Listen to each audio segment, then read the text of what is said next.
You're listening to the SSPX podcast, and welcome to episode 15 in our Sacrament series and our second episode on matrimony.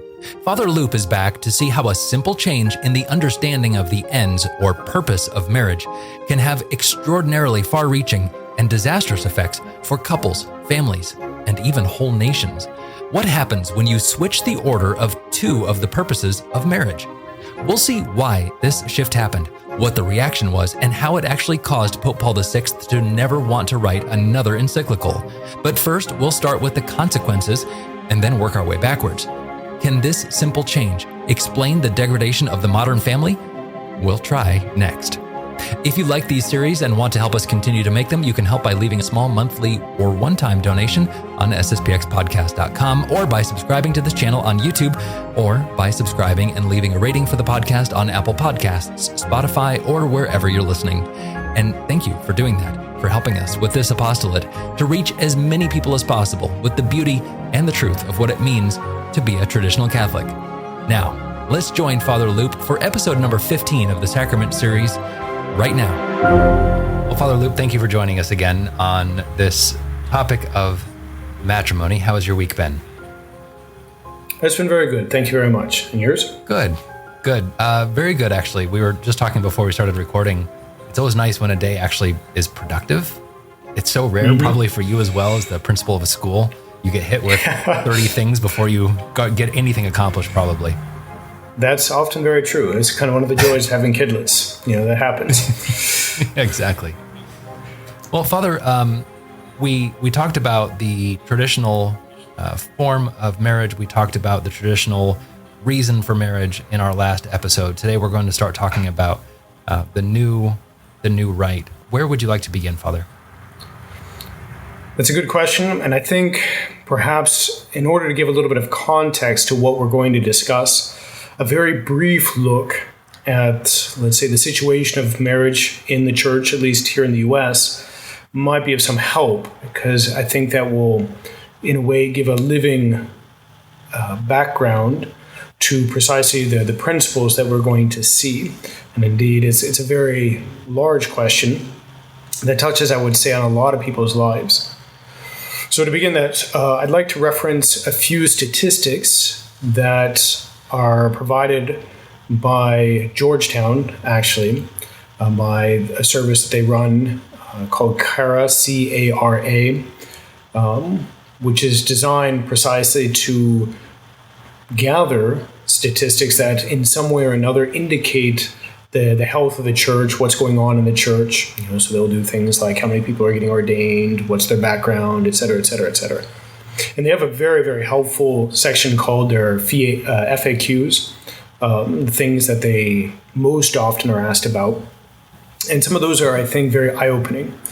So maybe in the first place, we can look at the Catholic population here in the United States. So they've been more or less keeping track of this since 1970 is where they begin. And what they note is that in 1970, there was, if you look at the question of parish registers, who's actually part of the parish, roughly 48 million people in the U.S. at that time were Catholic. Now, if you go to people who identify themselves as Catholic, it rises slightly to 54 million. There's about 6 million gap, who think of themselves as Catholic but weren't on the registers. Now, if you fast forward to 2020, which is the last year that they have statistics for, they show that now in the United States, they have just under 68 million Catholics that are on the registers, so official Catholics, baptized members of a parish or whatever.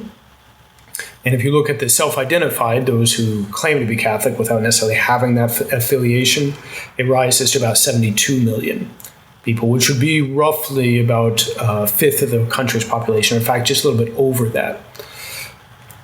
All right, so that's, I think, a kind of a beginning starting point. So what we see in the church in the U.S. is at least numerically a growth. Now, Unfortunately, that growth is very superficial. And one maybe observation is that there's been a fairly significant drop of those who identify as Catholic. So the height was in 2010, where you had 81 million people identify as Catholic, meaning roughly in the last 10 years, that's dropped by about 10 million almost, just those who are identifying themselves. Although oddly enough, the number of registered Catholics has continued to grow. So anyways, so really what you're seeing is people who weren't really practicing just no longer say they're not practicing. Right. Now, what you might expect as a result of that is to see the sacramental life to grow accordingly. Since you have about a 20 or almost a 50% increase in the number of Catholics or thereabouts, you would kind of expect that. But if you dig into the statistics, that's not what you see. And we begin perhaps, given our topic here of marriage, by looking at sacramental marriages. Here in 1970, again, the first year that they have the records on their website, what they show is that in that year, they had 430,000 marriages for Catholics. It's not bad. Right. So it's about 2% of the Catholic population at the time was getting married that year. Wow. And at the same year, and we'll kind of maybe do these together, they had about just over 1 million baptisms throughout the whole of the United States. It's pretty nice. Okay, yeah. It's a lot of children being born, and that's not even the time of the baby boom right after World War II. It's still pretty intense. But now, if you fast forward to 2020, again, last year they have statistics for. If you look at marriages, so again, we've had the Catholic population is now about 20 million more, roughly, than it was 50 years ago. And what we see in the marriages, we go from, in 1970, 430,000 to 2 years ago, roughly 130,000. So it's a drop by about 75%, roughly. Wow. Just the bare number of marriages. And then if you look at the question of baptisms, you go from just over 1 million baptisms to 2 years ago, 550,000. It's almost half the number of new babies being baptized. Together with that, it might be of some interest to look at the statistics for annulments. Now, again, annulments were something where it's the church, for one reason or another, declaring that a supposed marriage never in fact existed. And it was a very rare thing. Prior to the Second Vatican Council, you might have a few hundred for the whole world a year. Now, they didn't actually keep statistics for this in 1970 or up until 1990, or 1985 is the first year that I see statistics on Georgetown's website. Okay. But in 1985, in that year, you had 61,000 annulments declared in the U.S. alone, which is by far and away, unfortunately, the worst of all the Western countries. Now, that number has continued to drop, more or less, as a yearly total, until in 2020, 2 years ago, you only had 20,000 annulments declared. Now, it's a little hard to measure this directly with the marriages, but that's 1/6 of the number of marriages that were entered into that year. And again, in the previous 5-10 years, you had had roughly similar amounts of marriages each of those years, which indicates that it's a fairly large percentage, even if it's dropped numerically, of marriages that are ending in annulments. Right. Which indicates there is some... Go ahead. I was just going to say, it's not as high as divorce rates, but it's still, it's a lot, a sixth. Correct. It is. Yeah, it's a lot. And in one way or the other, it indicates that there's something profoundly at odds or off kilter, even amongst Catholics, as far as marriage. The fact that there are so few getting getting married, and of those, a fairly large number are saying, "Oh wow, something went wrong." Mm-hmm. Now, another statistic that's of some interest in, again, providing a little bit of background for what we're going to see as far as the changed attitude towards marriage that manifests itself initially at Vatican II and then works its way into the Catholic life afterwards, is a question of contraception. And this was something that I'm pretty sure that Father McFarland discussed way back when in the introductory podcast to the Crisis in the Church. Right. And this one, in a way, is pretty disheartening. And what I'm going to reference here is a survey. It's done by an organization called the Guttmacher Institute, which was done in 2011. So this is about 10 years ago. It's a fairly famous study, which was a little bit misrepresented in the press at the time because you get a very famous statistic. This was, maybe the background, this is performed more or less right at the time that you had Obamacare being passed, and together with that, the requirement that businesses provide free contraceptives to their employees, their female employees. And you had a very famous Supreme Court case that was brought by a group called the Little Sisters of the Poor. Basically, the sisters saying, we in conscience cannot provide, let's say those people who are working for us, whatever that capacity may be, with this thing that was against our religion. And this institute survey was quoted quite frequently in saying, you claim this, but if you look at the numbers, in fact, upwards of 98% of Catholic women have used contraception. And there was a little bit of pushback on that. And so the same institute, the Guttmacher Institute, published a study a little bit later, which dug a little bit more deeply into the numbers, because that 98% of Catholic women basically was counting anyone who'd ever used anything, even if they weren't necessarily using it on a regular basis. So you might have a young lady who makes a mistake or something like that, but is not really deeply saying it's fine. So they're like, okay, fine, we'll dig into this a little bit. And so we'll ask a further question, which is, how many of Catholic women are currently using on a regular basis contraceptives? And when they clarified that, what the numbers that they got in their survey was 87% of Catholic women were regularly, or at that time of the survey, still making use of contraceptives.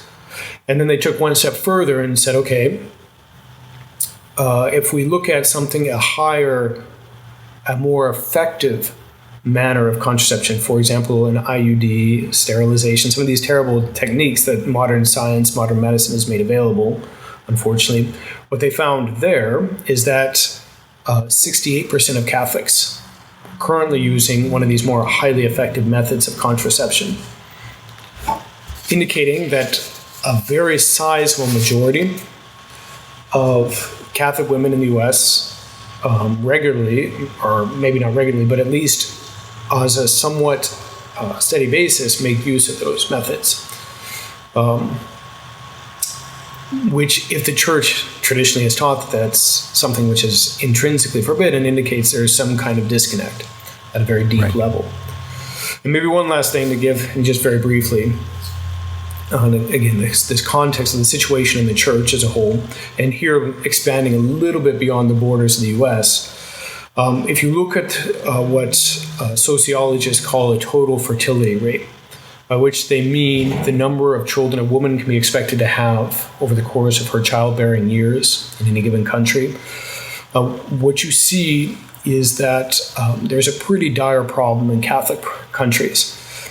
What they say, what statisticians say, is that for a country even to stay at the same population level, you have to roughly have a total fertility rate of 2.1, which means that the average woman has, on average, 2.1 children, which reminds me of a Gary Larson cartoon where you have this guy entering in a person's house, and the parents like, we'd like to introduce you to our 1.5 children. And you have like two kids sitting next to each other, or at least one half of a kid. But anyways. I was thinking of that exact same comic strip when you said that, Father. So that's a very light way of looking at this. But anyways, if you break this down, the top 100 countries, as far as this is concerned, are basically, and I exaggerate a little bit, but not by much, in Africa and the Middle East. The top country in the world is Niger, with where the average woman over the course of her childbearing years can expect to have 7 children. So that's the average.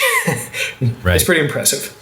Yeah. Now, if you start looking, though, at traditionally Catholic countries, or long-standing Catholic countries, as say in Europe, the top country we can say is France, which is 105th in the world. And it has a total fertility rate of 2.06, meaning it's below replacement level. But they're having kids. Right. Of course, if you dig into that a little bit, it gets a little bit more problematic, because who's having kids in France? Well, probably traditionalist Catholics and Muslims. So, but you take a long time to get to the next Catholic country, let's say Belgium. So now we're down to 151. And they're at 1.77 kids per woman. Oops, that's unfortunate. And then if we get to Spain and Italy, these, traditionally bastions of Catholic culture, Spain is at 1.51, and Italy is at 1.47. Those are disastrous numbers for any civilization. And just maybe to help our listeners to understand what that means, let's say you have a population of 200 people in the country, just for simplicity's sake, and it's broken down evenly. 100 men, 100 women. They're all married to each other. It's a hunky-dory world. If you have a replacement rate of 1.47, that means those 100 women will have 147 children. So the next generation, you go from a population of 200 to 147. If that continues, and let's say that 147 is split evenly, you have 74 boys, 74 girls, you have, in the next generation, 115 kids. So in almost 2 generations, the population of the country drops by half.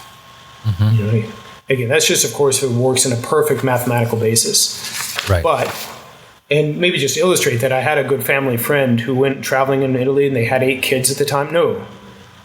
At the time, they had 7 kids. And so they're just going to various different places, and they're going through Italy. And they recall very distinctly, like, going through Venice at one point, and basically all the old Italians were like, bambini, like, you have kids. This is awesome. It's great to see kids around. Right. But it's just because there's so few amongst their own people. My wife and I were touring Italy a few years ago, and we were at parks. They were empty. And this was, before COVID. Like, people were supposed to be at the parks, right? There were no kids at the parks. It was, I remember actually telling my wife, oh, look, there's some kids. It was so weird to see kids. Yep. It's striking. Yeah. And again, it's in our context right here and now. This is, I think, the background picture of how to understand the real world effects of what we're going to see as far as the changed perspective on what marriage is in fact meant to be.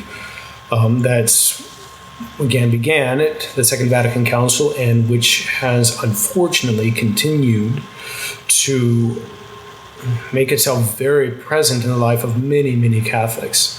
And again, a lot of people in, let's say, our circles and the society circles, or maybe even, I would add, traditional circles, and even conservative Novus Ordo parishes, they're a little bit cut off from that wider reality of what's going on in the church, unfortunately. Right. Now, of course, the question arises, where does this come from? Where do all these statistics that are not very encouraging, if you just look at them on the surface, humanly speaking, what's the origin of that? And I would say that, to begin, what leads to this confusion was a confusion about the very purpose and ends of marriage, and a reversal of those ends, which really was didn't originate at Vatican II, but which found its, let's say, highest initial expression there, in which informed a lot of the reforms that came after the council. And perhaps by way of introducing that aspect, I'd like to quote a comment to Pope Francis, which arose in one of his infamous interviews after one of the papal trips, this time as he was coming back from the Philippines in January of 2015. And one of the journalists, as I understand it, asked a question about precisely artificial contraception in the wake. In the Philippines is one of the few Catholic countries left that has a high birth rate, and their population is growing a lot. It's still growing quite enormously. And so the implication being is, well, they're going to run into all these overpopulation problems, and therefore, shouldn't something be done about that? Now, apparently, to his credit, he didn't, let's say, oh, no, it's fine to use artificial contraception. Great. But right. And here I'll just quote from an article that comes from the BBC, the British Broadcasting Corps, from that time. Okay. And the author there from the BBC says that speaking to journalists while heading back to Rome from the Philippines on Monday, Pope Francis was asked what he would say to families who had more children than they could afford because the church forbids artificial contraception. He replied, with an unexpected turn of phrase, some people think that, excuse my expression here, that in order to be good Catholics, we have to be like rabbits. No, parenthood is about being responsible. This is clear. And I remember at the time, a lot of families were, up in arms about this because, basically it's, on the face of it, it's very insulting. Mm-hmm. And I would say that on the one hand, it's completely out of line with reality. The problem with most Catholic families is not that they're breeding like rabbits. It's the fact they're having too few children. But even otherwise, the very mentality there is the sense that they're not really and fundamentally there to bring new life into the world. That's just animalistic. There's nothing noble about that fundamentally. And the mindset he's expressing there, I think, can be traced back to the council. And interestingly enough, there was a very intense and heated debate during the third session of the council. So here we're talking about the fall of 1964, when the conciliar document, Gaudium et Spes, which is where marriage is discussed, was debated. Okay. And there was a very, I might say infamous exchange, precisely where a number of liberal cardinals and bishops pushed strongly to explicitly reverse the ends of marriage, to give the primacy of place, ultimately, to the question of conjugal love, marital love between husband and wife, or at the very least, to completely eliminate the idea of primary and secondary ends, which, by its very nature, gives the primacy to the traditional understanding of procreation and education of the children. And this, let's say, group was really animated by a Belgian cardinal, Leo Cardinal Swenens, who will figure a lot in this podcast.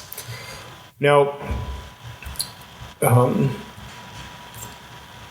let's say to begin, there was, over a course of days, there was on the floor of the council, so they had kind of like a parliament, kind of like an open debate, where different bishops and cardinals could speak.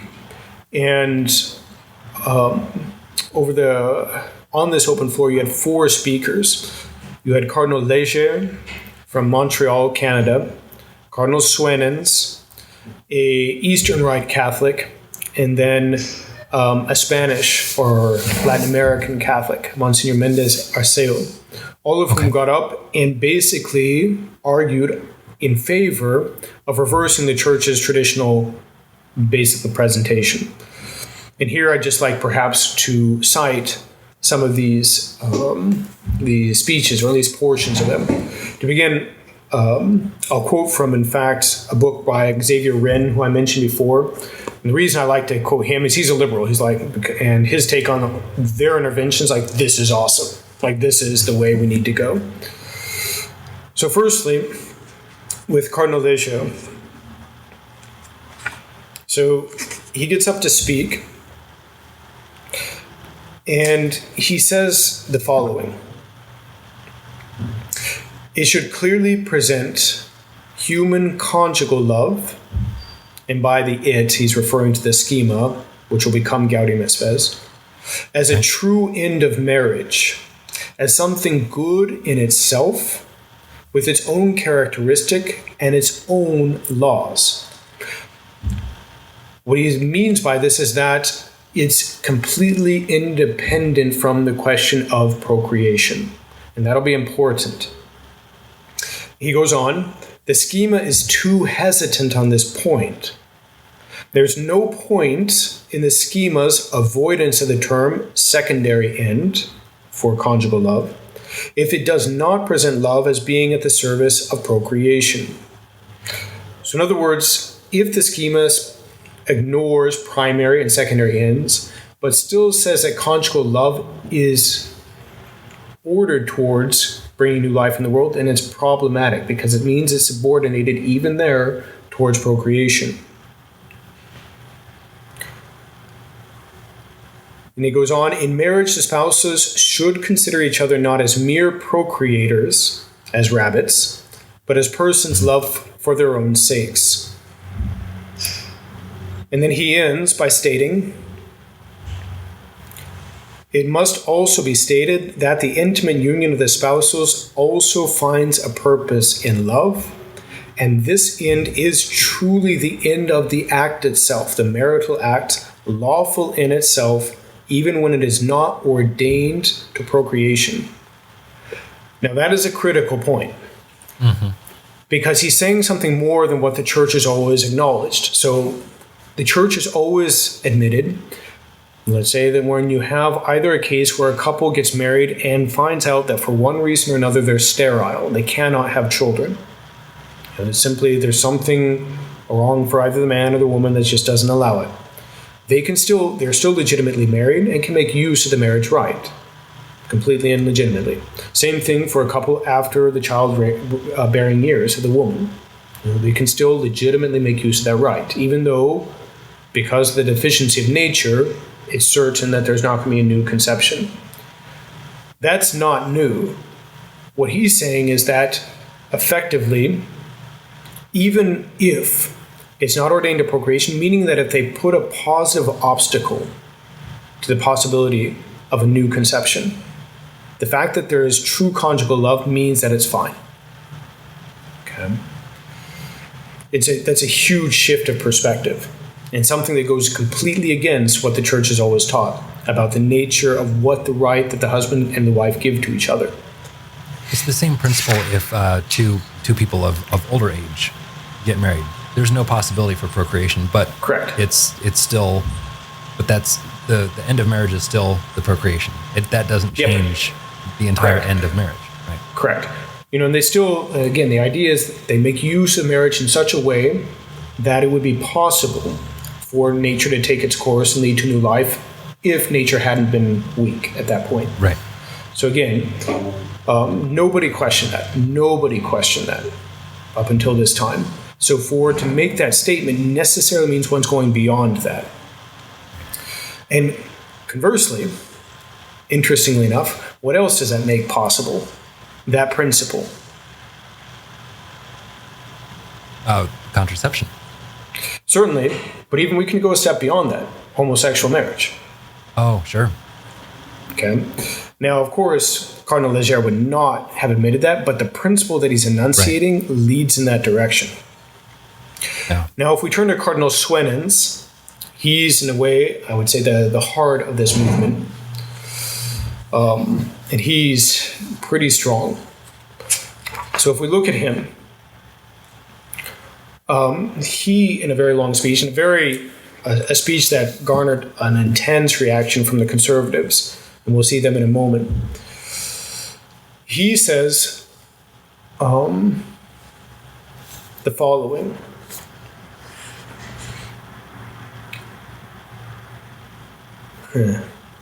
It's great. These liberals are very good.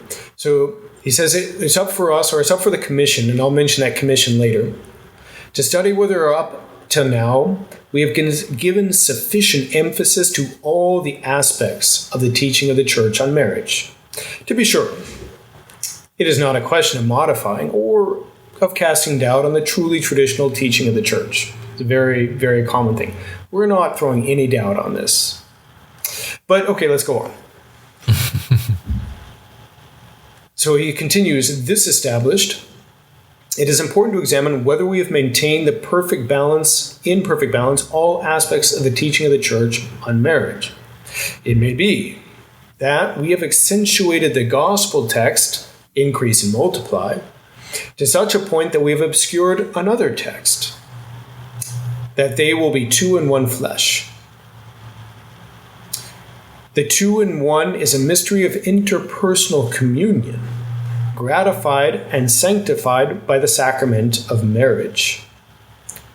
Now, what he means by that is, in other words, this is an independent purpose of marriage, that there be this intercommunion, interpersonal communion between the man and the wife. That's a goal for its own sake, regardless of the question of procreation. That's what we have to understand there.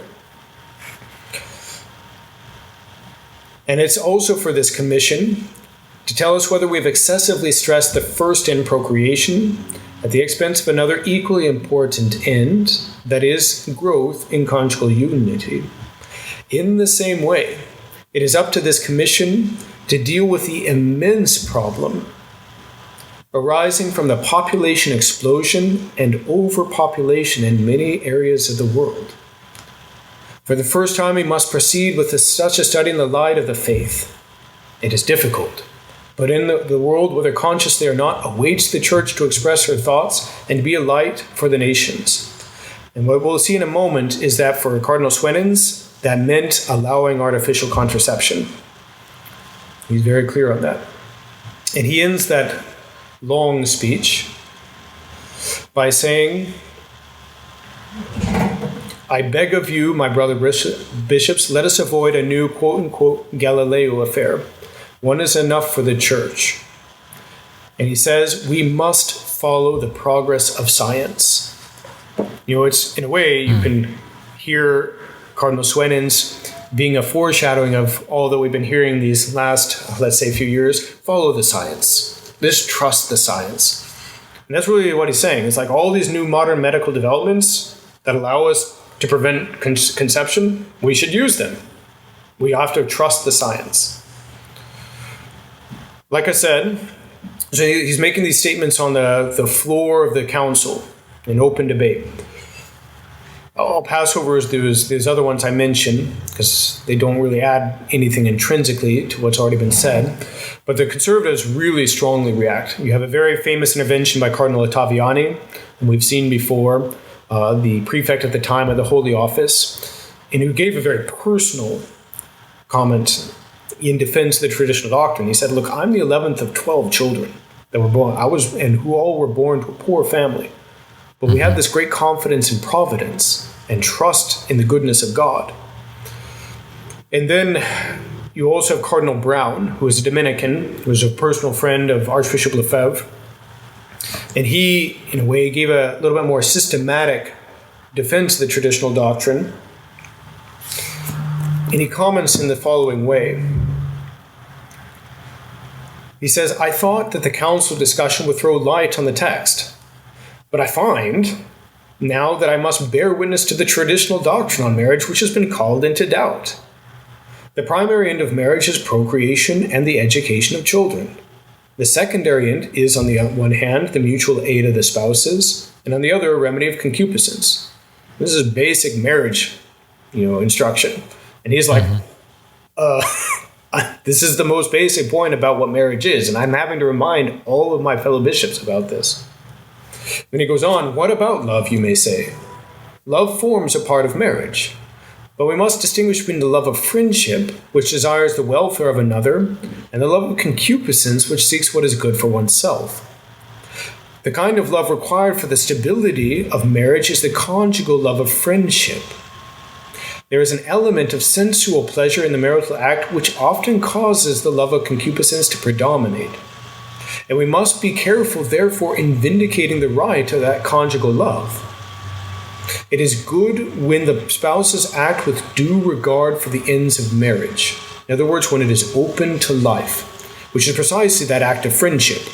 I'm willing to give myself to you to such an extent that I'm open to there being another you. I mean, that's really what the marriage act is all about. And so he says, the begetting and education of children, fidelity in rendering the debt, and the sacrament which renders married life holy. And there was a lot of other interventions there, but that I think will suffice for the moment. Like I said, it was a very strong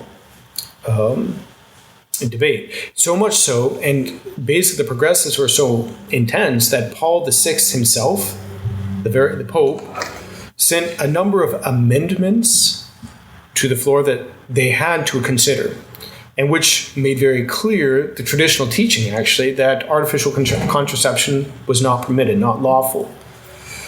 Now, the liberals... But we have these bishops on the floor of a Vatican Council basically trying to upend marriage, the entire teaching. And I guess I shouldn't be shocked, Father, after going through the entire Crisis in the Church series, but for some reason that really surprises me, when you were talking about what Cardinal Brown was saying.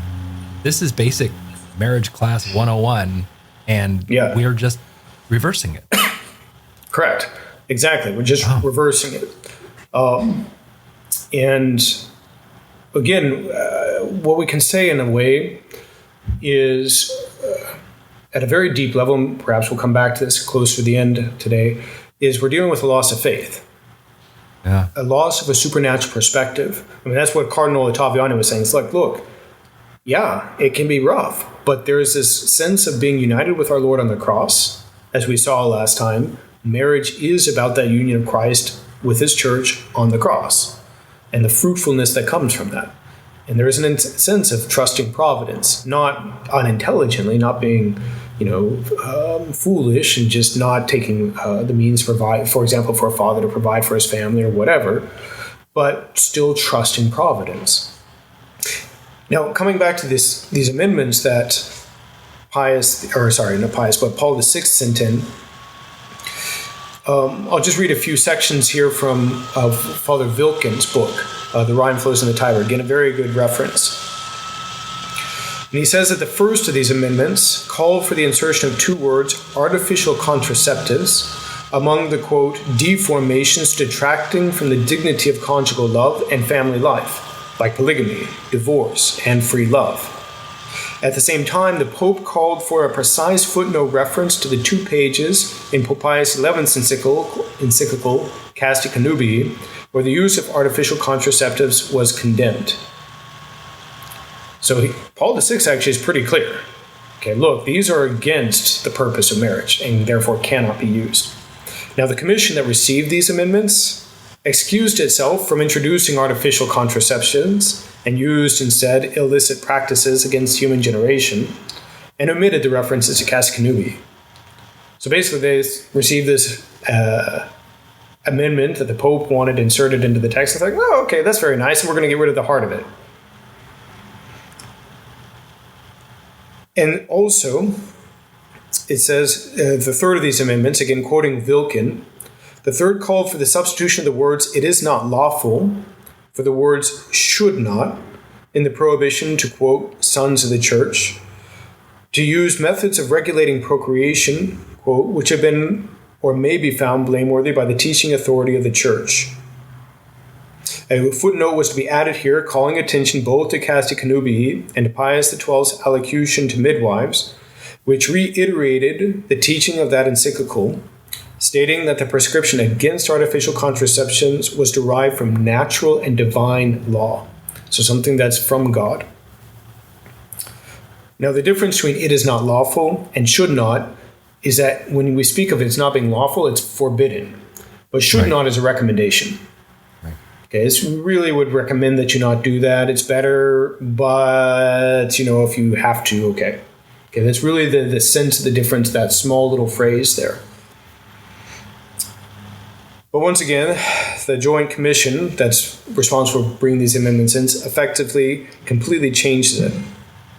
It doesn't quote either Pope Pius XI or XII, and it quotes a speech that Paul VI gave, about, let's say, a commission that had been formed, and which we'll look at in detail, to study the question of artificial contraception, in which he said, okay, look, we can't change things yet, but we're looking at it, which raises the problem. So basically they're like, yeah, it's not from the natural divine law. We're looking at it. We may change it. Wow. So it's a big thing. Now, what the kind of conclusion of that is, in the eyes of liberals such as Cardinal Swenens, Cardinal Leger, ultimately parents could legitimately and deliberately limit the number of children they had. And to do so, again, and we'll back this up presently, is to make use of contraceptions to frustrate the marital act, provided that they did so in order to, quote, foster conjugal love. Cardinal Swenens himself really wanted to see casti connubii revised. Again, in the light of this idea that we're no longer is marriage primarily about bringing new life into the world and educating the children that are a gift of God. Rather, it's that simply a independent and co-equal in sometimes with this question of marital intimacy, marital conjugal love. Okay. So again, we have to understand that for them, they wouldn't say that there should never be children, and they certainly wouldn't go so far as, by any stretch of the imagination, to admit of, let's say, the modern argument in favor of homosexual unions or anything like that. But they're bringing in the principle that does make that legitimate. Right. Now, the fruit of all these debates is rather ambiguous. So, just to quote real quickly Xavier Wren again, and his conclusion on this section, he says very approvingly, so after the challenges thrown down in the debate on Thursday by what he means is the conservatives, one Peritus, a frequent spokesman for the new theology of marriage, summed up his impressions in the following words, quote, "It was the death of casti connubii," end quote. So he sees that as awesome. This is progress. And Xavier Wren, again, he's fully on board with that. Now, like I said, the final text of Gaudium Spes on marriage is ambiguous, meaning that it tends to announce the traditional doctrine in a number of places on the primacy of procreation, while nonetheless insisting on equality of the conjugal love as a purpose. So it's kind of an uneasy balance. Okay, and that's partly as a result of the pushback of people like Cardinal Ottaviani and Cardinal Brown. Nevertheless, Father Wilken could still say, in his kind of summary on this whole section, that this new version of the text could still be interpreted as leaving it to the spouses to decide whether or not to use artificial contraceptives to limit the size of their families, provided their ultimate aim was the fostering of conjugal love. And Father Wilken is not a conservative, really. He's not as full-bore liberal and progressive as Xavier Wren, but he's still commenting. So, okay, it leaves it open, it seems. Okay? And it was in order to kind of close that gap that Paul VI sent those amendments I was just quoting or discussing, and which were basically gutted.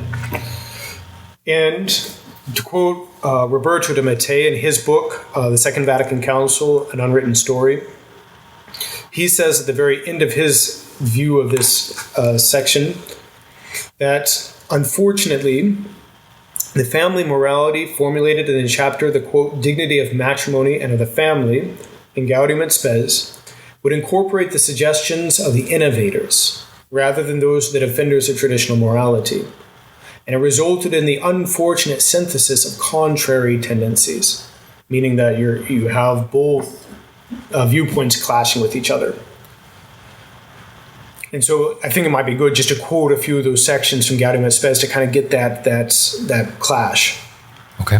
So paragraph 48 of Gaudium et Spes, it stated that by their very nature, the institution of matrimony itself and conjugal love are ordained for the procreation and education of children and find in them their ultimate crown. which in many respects is basically just a restatement of the traditional doctrine. By its very nature, they're directed towards that.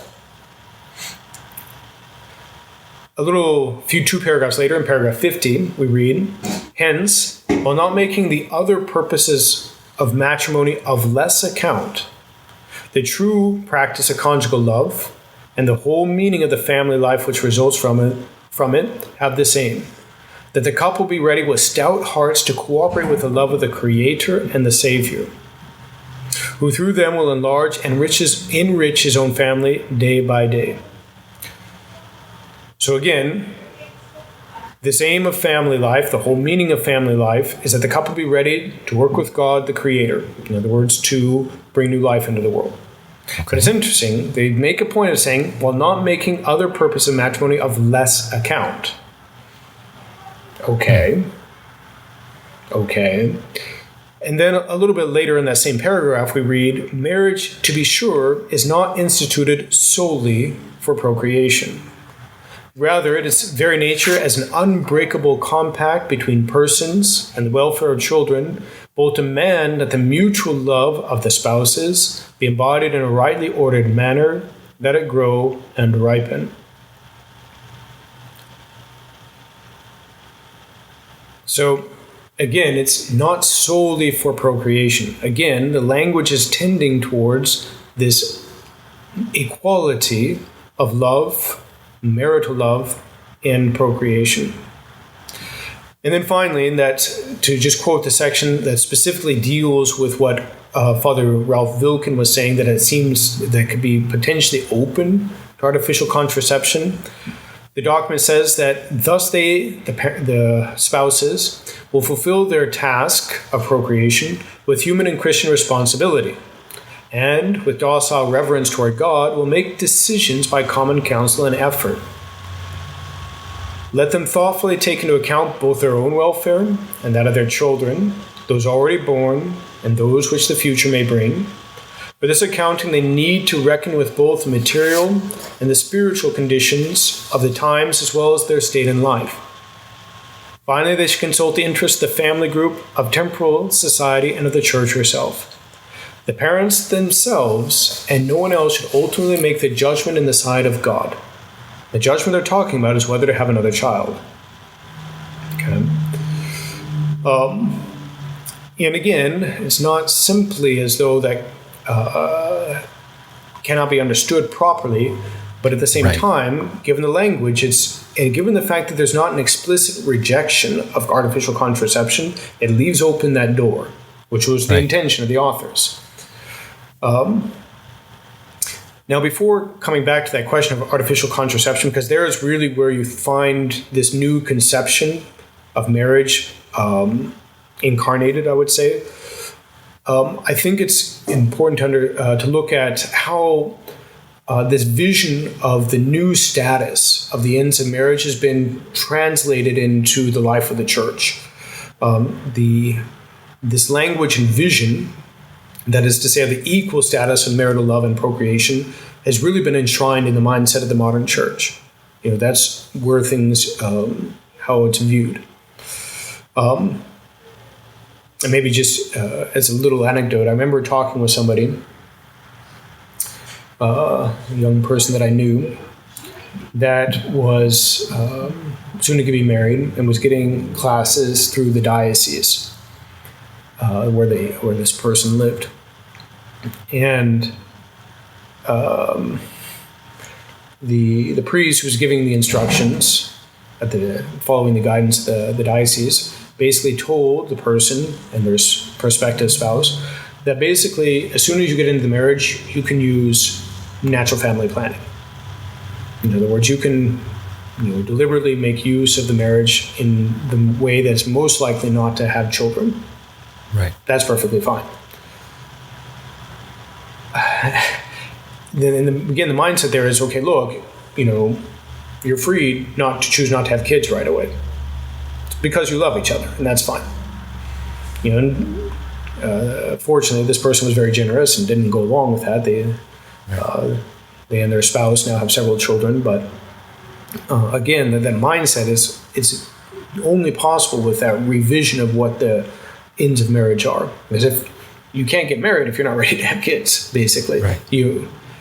And the difference there with the traditional teaching of the church is sometimes given very specific circumstances beyond one's own control, and which would make it unjust in one way or another to bring in a new life, then one may make use of the marital act in a way that's going to render less likely a new conception, right? But still open to life.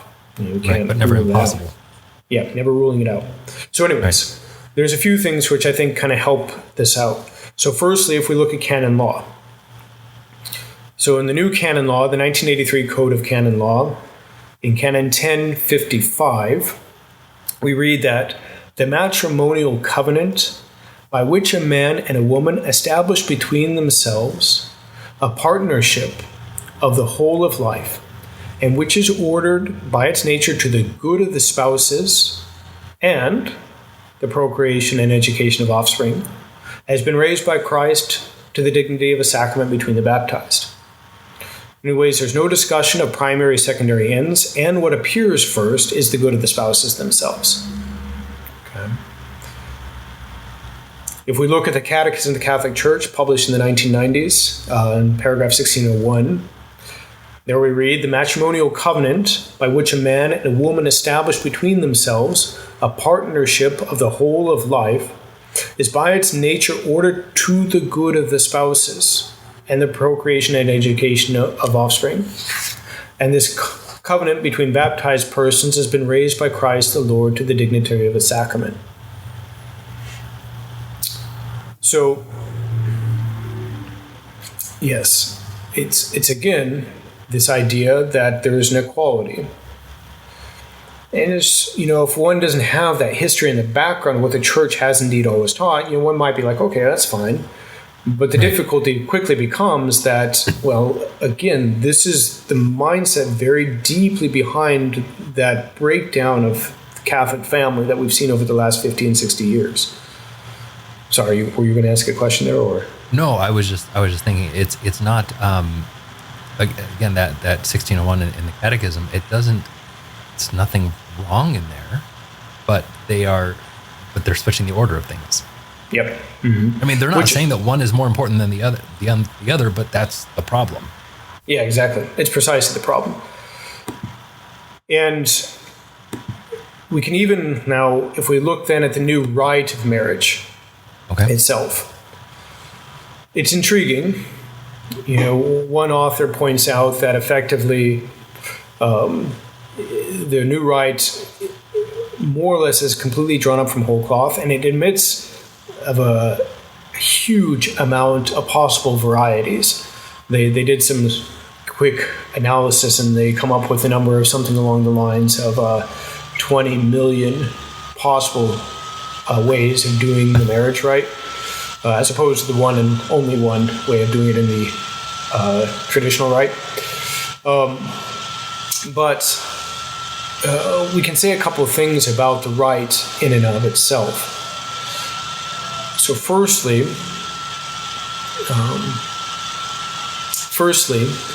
that it downplays a great deal in the rite itself the question of marriage. So he points out that the traditional marriage states 2 times that God established marriage for the continuation of the human race. And every traditional marriage reference to children is asking God for the blessing of children, confirming that children are a blessing of God.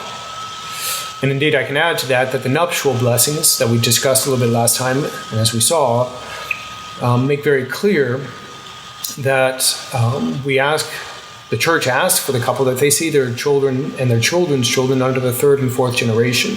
It's very much in the presence of the mind of the church in giving this rite. Now, the author points out, in contrast, the Novus Ordo marriage rite teaches that marriage provides man the constant help of a woman, so that woman and man should no longer be 2, but one flesh.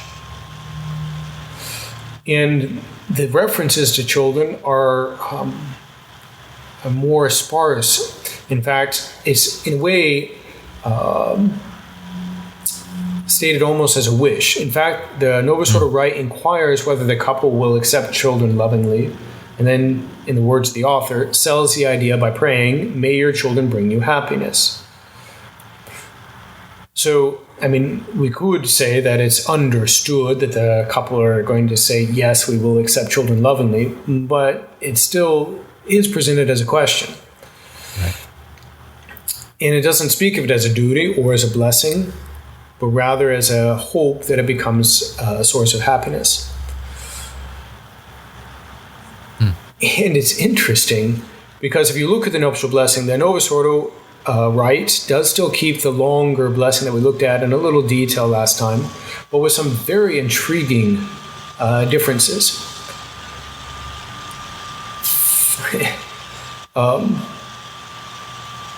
So just real quickly, to speak of the first of the traditional blessings, it says, "Listen with favor, O Lord, to our prayers, and graciously uphold the institution of marriage, established by you for the continuation of the human race, so that they who have been joined together by your authority may remain faithful together with your help." Now that same prayer is basically rendered in this way in the Novus Ordo rite. "My dear friends, let us turn to the Lord and pray that he will bless with his grace this woman, now married in Christ, to this man, and that he will unite and love the couple he has joined in this holy bond." So there's no reference any longer to the continuation of the human race. And then, in that longer blessing, which can be multiple parts can be just ignored or left out, so as in the words, the rubrics, that they be not too long, or that they so as to shorten the blessing. One of the things that can be left out, an option is that words can be said or they may be omitted, is this: "Bless them with children and help them to be good parents, and may they live to see their children's children." That's an option in the blessing. So in other words, you could go through it and say, no, we don't actually wish for you that blessing. And the author, being a little bit harsh, says that with a few changes or with a few options that are available there, it's entirely possible that this rite could be used for homosexual marriage. Because you can, with all those different possibilities available, you could choose Bible readings, omit those references to children, and there you go. Again, obviously it's not in the first intention, but unfortunately it leaves itself open to that. And then lastly, again, just looking at how this new mindset is discussed, this leveling of the two, we can look at Humanae Vitae, which we'll maybe discuss in a moment. It's the encyclical published by Paul VI in 1968, which reiterated the Church's forbidding of the use of artificial contraception. But even here, so in paragraph 8, the Pope says, "Marriage then is far from being the effect of chance or the result of the blind evolution of natural forces. It is in reality the wise and provident institution of God the Creator, whose purpose was to effect in man his loving design. As a consequence, husband and wife, through that mutual gift of themselves, which is specific and exclusive to them alone, develop that union of two persons in which they perfect one another, cooperating with God in the generation and the rearing of new lives." And then in paragraph 9, finally, this conjugal love is fecund, fruitful, is not confined wholly to the loving interchange of husband and wife. It also contrives to go beyond this to bring new life into being. So even when he's defending and forbidding artificial contraception, the way he talks about marriage is that firstly, it's about this mutual gift for themselves, in which they, as he says in paragraph 8, in which they perfect one another. And that love is firstly directed towards each other, but it's not limited to it. It seeks to go beyond that by bringing a new life into the world in union with God's creative action. So even here, it's a completely different perspective, which is unfortunate, because it's part of the reason why there's going to be such an intense reaction against that encyclical. And maybe just the last quote. to show this mindset just being everywhere in the church, we can look at Amoris Laetitia, Pope Francis, and the final relation of the Synod of Bishops that prepared it. So in the final relation, this is the document published by the bishops to give to Pope Francis to lead him to publish his exhortation. So there we read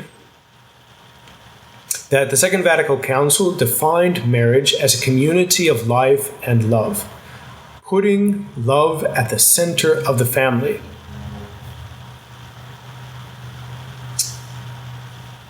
It's interesting, because Amoris Laetitia in the final relation will become very important for other reasons, what we'll see perhaps a little bit later, not today, but when we look at marriage from the point of view of ecumenism. It's very interesting. Right. But again, marriage is all about love, and love of husband and wife. Right. Yeah. And then when that love goes away, or if something happens to destroy that, I mean that this is the whole domino effect, or the avalanche, or whatever metaphor you want to use. Mm-hmm. If you get rid of that principal part of the procreate, and I'm reiterating what you've already said, sorry, but I'm just making it stupider. But if you get rid of that first point, then what is left? Love. Great, love should be there, but if you get rid of, if love goes away, then you can get divorced, then you can get remarried, then you can have same-sex marriage, then you can have, doors open. Yeah, all these things. Yep. Yeah. And again, that'd be far beyond what, say, Cardinal Swenens or Cardinal Leger would have intended. And they would have argued against, certainly, homosexual marriage. They would have argued against divorce. But they're arguing to get rid of the principle. And once you get rid of the principle, it's all open. Yep. Yeah. Yep. They've shot themselves in the foot in a way. Right. So, lastly, just to quote, well, actually, this is a little bit elsewhere. What I think might be good now might be to look at that encyclical I mentioned, Humanae Vitae, a little bit more in detail, because as I said, it's really kind of where the effect, where these liberals are driving, becomes incarnate and more easily visible. In Humanae Vitae, Pope Paul VI is going to definitively reiterate the traditional teaching of the Church on artificial contraception, saying that it is not permitted. You cannot frustrate that natural part of that marital act. It's simply not in consonance with the divine or the natural law. Now, this document was published in July 25th, 1968. It's the middle of a miserable summer. There's a lot of revolutions, a lot of student protests, all this, and just a lot of charming nature. Now, maybe just a little bit of context of this encyclical, beyond what we've already seen, is that basically all the Protestant denominations by this point have admitted contraception, beginning with the Anglicans at their what's called their Lambeth Conference, is a group meeting of all their dignitaries, as it were, in 1930, where they permitted Anglican couples to use birth control under certain circumstances. They didn't say it's all fine whenever you want, but they said in principle, at times, it can be legitimate. Now, that was the same year that Casti Connubii was published by Pius XI. He published that at the very end of the year. And of course, so everybody's talking about the Anglicans, which are not the modern Anglicans, or Episcopalians who believe in nothing. But anyways, so this, it's still a very big social institution in England, and therefore for much of the world, England was a very great world power at the time. So everyone's talking about this, and obviously the Pope has to address it. And so he speaks about this question in the following terms. Through our mouth proclaims anew any use whatsoever of matrimony exercised in such a way that the act is deliberately frustrated in its natural power to generate life is offense against against the law of God and of nature. And those who indulge in such act are branded with the guilt of a grave sin. So it's part of the divine law and the natural law. Anything that would frustrate the natural act.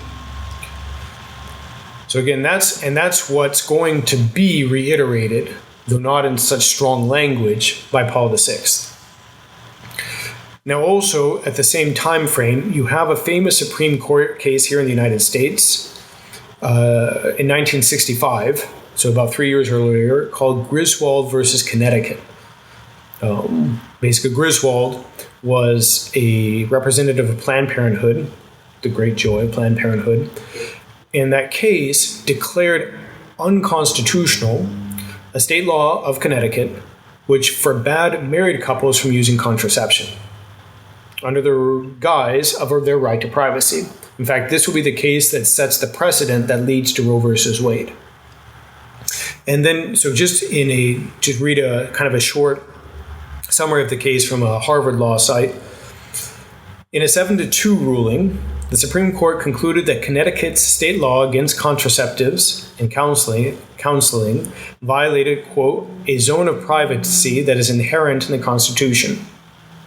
Even though the Constitution does not explicitly protect a general right to privacy, there are various degrees within the Bill of Rights that create penumbras, or zones, and establish a right to privacy.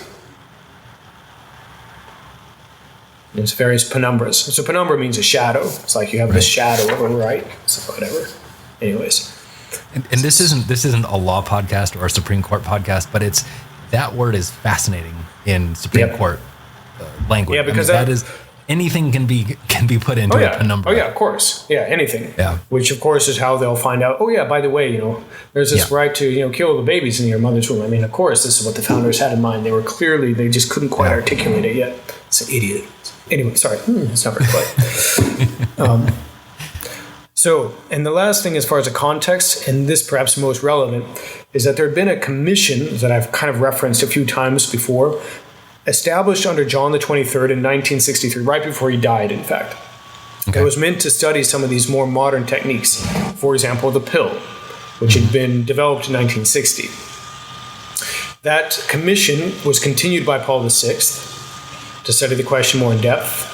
It came to include, in the end, about 60 experts, a lot of whom were Belgians, which is important. And at the same time, Pope Paul VI also added to that a commission specifically of 16 bishops, of whom one was Cardinal Swenens. It'll be interesting. Now, a majority of the members of both of those commissions, the one of 60 experts and the one of 16 bishops, made recommendations to allow artificial contraception. In the case of the bishops, 9 of them said that there's nothing intrinsically wrong with artificial contraception. Out of the 16, 3 only said no, and 4 of them were like, don't know. Okay. And of the experts, the majority of that commission also recommended it, which is interesting because it shows a certain moral fortitude on the part of Paul VI to go against it, because he went against all the majority of those bishops and of those experts, as well as there's a great quote. This is from the notes of Cardinal Swenens once the encyclical was published. He writes, and again, and this is actually a bit of a summary of the notes, but the encyclical has shocked so many people because it went even beyond what anyone foresaw in conservatism. And as a reaffirmation of the doctrine announced 30 years ago by Pius XI. The Pope has taken a decision against the commission of 60 experts, against the Cardinal and Episcopal Commission of 15 members or 16 members, against the World Congress of Laity held in 1967, against the Great Mass of Theologians, and against a good number of households. And again, that's Cardinal Swenens. And for him, he's like, everybody is saying this is fine. And the Pope now is saying it's not. So he was pretty upset. This is probably a very strange thing to say on an SSPX podcast, but I have a great amount of respect for Paul VI for doing that. No. I mean, it was... That's great. Yeah. And I mean, like I said, it shows a moral fortitude and a devotion to the traditional doctrine. I mean, there was a document I read in preparing this. It's put together by a Belgian, Leo de Klerk, who was involved in some of these deliberations, but he commented there was a back and forth of letters between the Pope and Cardinal Swenens. You could see the fact that the Pope was personally wounded by the fact that they had gone against him, but he stood firm. It's like, I have to. My conscience commands me to do this. Yeah, good. So, but obviously what that entails is that there's a lot of opposition. And it might be good to look just at the reaction of the Belgian episcopate under the guidance of Cardinal Swenens, because that kind of set the tone for a lot of countries, we may say. Now, they published their reaction on the 30th of August of the same year. It was primarily written by Monsignor Phillips, who was a theologian who had been instrumental in writing Lumen Gentium at the council. So he's not just a nobody. And it's interesting, the spirit, we may say, of the bishops, not all of whom were on the same page, is described by Cardinal Swenens in this way. This meeting of the bishops, which leads to the document, opened with two tendencies. The one, which I could resume in this way, Roma locuta est, causa finita est. So Rome is spoken, the cause is finished. In other words, we can't defend this. The other tendency, this is really good. The other tendency, which I would resume by this other adage, which he actually takes from Aristotle. A friend to Plato, but more a friend to truth. In other words, we're going to be loyal. We love Plato. And Plato here is Pope Paul VI. We love Paul VI, but we love the truth more. In other words, the Pope got it wrong. Yeah. And the thing is, like I said, this reaction is going to really be the heart of the document that the Belgian bishops eventually published, because Cardinal Swenens drives things. And that's going to shape basically a lot of reactions by a lot of bishops, a lot of priests in handling this question. Okay, look, there's the formal statement of artificial contraception, but we're going to go in the direction of the fact that there is this love. And that's an independent end of marriage, which the Pope himself even speaks like that. So he just doesn't draw the consequences that a lot of other people draw from it. Now, just very briefly, this document has a basic structure of 3 parts. Firstly, we must submit to the Pope even in non-infallible judgments. Conclusion, we must submit to the Pope. Middle part, yeah, there's some leeway. It's great. I mean, it's very well done. Right. So, for example, in the central part of it, which is where they get to the heart of it, they're stated, okay, so after all this, we have to submit to the Pope. We have to, lay down our judgment at the authority in the church. If, nevertheless, someone competent in the matter and capable of forming for themselves a well-established personal judgment, which, of course, supposes a necessary information, comes after certain points of a serious examination before God to different conclusions. They are within their rights to follow them, within the domain of their conviction, provided that they remain disposed to continue loyally in their search for the truth. So basically, if somebody in studying this question that the Pope has just issued a judgment on, the fact that there cannot be use of artificial contraception, and they come to the conclusion, oh, actually, no, I think I can, well, they can do it. It's great. And then they continue on. Even in this case, they have to preserve sincerely their adhesion to Christ and to his church, and to recognize respectfully the importance of the Supreme Magisterium as the Constitution Lumen Gentium prescribes, which I wrote. Again, Monsignor Phillips. They ought also to watch not to compromise the common good and the salvation of their brethren by an unhealthy agitation, or, by even more strong use, by putting into question the principle of authority. So in other words, they can continue to do what they have, but they have to be respectful. They can't come out and say the Pope has no idea what he's talking about, and we should all go against him. But I judge that he's wrong. Yeah. I mean, they have a few other areas where they kind of elaborate that point, but the basic point's been made.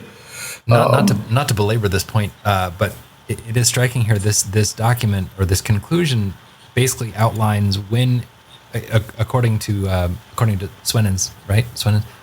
Well, he was all the bishops. It was published under all the bishops' name, Under but all the bishops. Yeah. This is kind of a guideline for in their mind as to when you are allowed to disobey the Pope.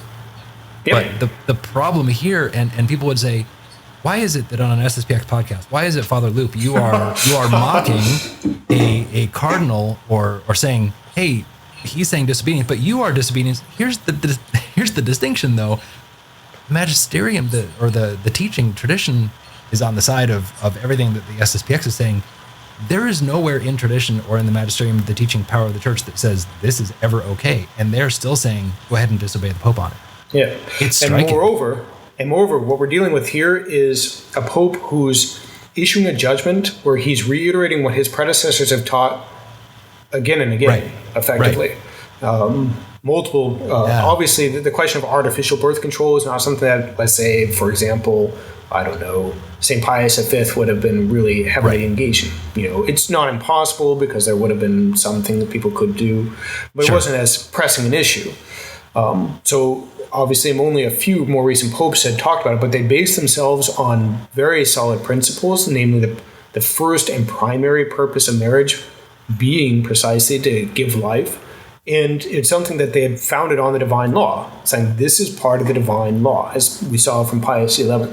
And Paul VI is simply saying, that's it. I, in my conscience, must go against this and uphold what the church, my predecessors, have always taught. And now what we see these men is like, oh, okay, you can say that, but effectively, my own personal conscience, well-informed conscience, which allows me to go against it, but how are they forming their conscience? Right. If not by the teachings of the church. Conscience is not the root of morality. No, it's not. It's formed by something else. Catechism too. Right. Yeah. I mean, it's the same. This same level of argumentation is the same thing we see with John F. Kennedy. Mm-hmm. And I think when we were talking about the Americanism, where he says, okay, look, I will basically not be guided in my public life as a Catholic, but rather by my private conscience, which raises the question, what's forming your private conscience, if not the moral teachings of the church? Right. So again,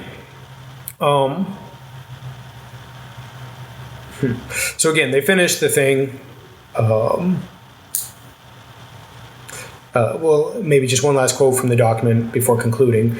They say, the bishops say, it's necessary to recognize, according to the traditional doctrine, that the last or ultimate practical rule is dictated by a conscience duly enlightened according to the collection of criteria exposed in Gaudium et Spes, and that the judgment on the opportunity of a new transmission of life belongs in the last resort to the spouses themselves, who ought to decide before God.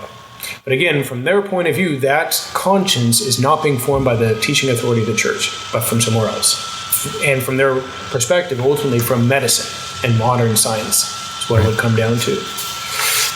Now, just to kind of wrap everything together that we've seen today, and it's kind of depressing because this is only one of the aspects in which marriage has been deformed since Vatican II. Right. But what we're seeing, this shift of perspective on what marriage is and is for, but equalizing of the ends, and in a way making, practically speaking, the end of the common good of the spouses, primary over children, is deeply intertwined with those statistics we were seeing earlier. If conjugal love is that primary end of marriage and something fundamentally independent of procreation, as you yourself said, it becomes very difficult to justify forcing a couple to stay married if they cease to have this love for another. And again, we're going to see that a little bit more in detail with the question of amoris laetitia, which we'll see more in detail when we look at the marriage insofar as it's been reinterpreted in light of ecumenism. And there'll be several aspects there, as well as the fact that you've had, especially in Catholic countries, an absolute cratering of child rearing. It's not merely Catholic countries, but there are ones where it's strikingly notable. Right.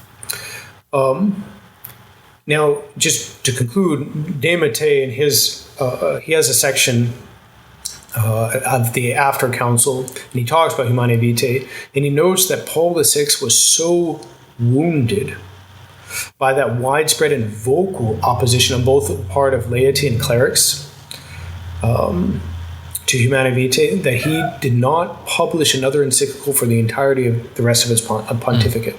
So that was published in 1968. He dies in 1978. So he'd published like 6 or 7 in the first 5 years, nothing in the last 10. And practically, I think that's maybe a good either microcosm or image of kind of what's happened in the leaders of the church. They've, in a way, done the same thing in this question of the infant marriage. They speak oftentimes in such a way as to confuse the faithful and effectively allow them to practice the means that even the leaders will denounce when they speak about it as being contrary to the law of God. I mean, there's no way that, let's say, 70% of Catholic women in the U.S. are regularly using highly effective means of contraception. In other words, practically denying that procreation is the reason they got married. Right. If the leadership in the church is not making a point of giving them that formation, in one way or another. And it's the real issue that we see in the church is not the question, as Pope Francis said, that, Catholics being made, spoken of reading like rabbits, but rather that they've been led to have a truly impoverished and incomplete love or knowledge or understanding, I should say, of what Catholic marital love is. Right. The fact that it is, in fact, the ability to share with God, to communicate life. And that, according to the traditional teaching of the church, it's always the occasion whenever they have that joy with their spouse to be open to that life, even if God or nature doesn't bless it at that moment, and only in very exceptional circumstances that are independent of their will, to make use of marriage even in such a way that it would make it less likely that they'd have a new life. It's precisely by giving back that spirit of sacrifice, that willingness, that openness to life, that will see a return to this healing of those disastrous statistics that we're seeing. So in other words, it's kind of depressing to see what's going on in the church in a wider scale, but we have the answer. It's what we saw in the last episode, which is a beautiful answer. It's crucifying, it is, but nevertheless the source of true joy, of the joy that God has in his eternal, let's say, generation of the Son. So, Father, that was it was a great reminder, and thank you for putting that all together for us. That was, these things, or as Catholics we know these things, or we should know these things in any case. But to see it all in that timeline, that was excellent. Thank you very much. It's been my pleasure, and thank you for having me. Thank you.